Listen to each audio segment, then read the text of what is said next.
Et Moïse, s'écriant, mais quand j'irai vers les enfants d'Israël et que je leur dirai, Dieu m'a envoyé vers vous, et qu'ils me demanderont quel est son nom, que leur dirai-je? Exode 3:13. Le Seigneur est patient. Avec quelle douceur il répond à cet homme qui veut se dérober, lui montrant que ses craintes ne sont pas fondées. Lui-même mettra ses paroles dans la bouche de Moïse. Moïse n'aura qu'à dire à ses frères que Dieu lui est apparu et qu'il l'a envoyé vers eux. Puis, Dieu lui dit exactement ce qu'il devra faire. Il lui annonce que Pharaon le recevra. Il avertit que ses démarches ne seront pas immédiatement couronnées de succès. Mais Dieu agira en faveur de son peuple, et au moment voulu, les Israélites sortiront d'Égypte, non comme des esclaves qui s'enfuient, mais à la vue des Égyptiens et chargés de leurs dons. Lorsque Dieu entreprend quelque chose, il s'en acquitte de façon royale et à la vue de tous. Israël aurait été trop heureux d'échapper n'importe comment à ceux qui l'avaient réduit en esclavage, mais lorsque Dieu délivre son peuple, il le fait de manière triomphale, à main forte et à bras étendus. Si nous, ses enfants, nous voulions recourir à lui comme à un père et à un roi, lorsque nous nous trouvons en quelques graves difficultés, même si nous y sommes à cause de notre folie ou de quelques actions mauvaises, il agirait en notre faveur et aplanirait nos difficultés de manière parfaite et digne d'un roi. Déjà, Dieu a répondu à 2 des objections que Moïse met en avant, mais Moïse n'est pas encore satisfait. Il ne peut considérer sans trembler ce que Dieu demande de lui.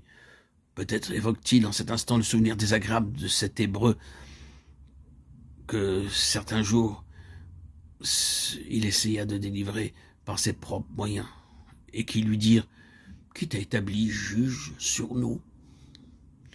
L'adversaire veille à ce que nous n'oublions pas certains moments pénibles, critiques, et il les ramène à notre cœur aux heures difficiles. Cet épisode de la vie d'autrefois avait fait une profonde blessure à Moïse, qui était de nature sensitive, douce, mais aussi ardent, et l'ennemi le savait. Plus il en coûte de se porter au secours des autres, plus il est douloureux de voir ce secours rejeté. Seules certaines natures peuvent comprendre ce que ressentit Moïse lorsqu'il vit l'espérance qu'il caressait, rejeté, foulé aux pieds, et que, terrifié, il s'enfuit d'Égypte. Être envoyé vers le peuple qu'il avait rejeté. La pensée de l'Égyptien tué et honteusement caché dans le sable revient aussi, sans doute, dans l'esprit de Moïse, en cette heure décisive.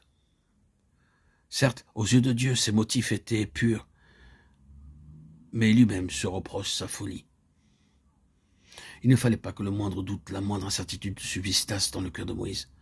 La foi est le chaînon qui relie le néant, l'impuissance de l'homme, à l'omnipotence de Dieu. Si vous aviez la foi, dira plus tard le Seigneur, rien ne vous serait impossible. Ayez la foi de Dieu. Quiconque dira à cette montagne, soulève-toi et jette-toi dans la mer, s'il ne doute pas dans son cœur, ce qu'il dira lui sera accordé. Marc 11, 22, 23. Moïse ne doit pas douter un seul instant que ce qu'il dira sur l'ordre de Dieu s'accomplira.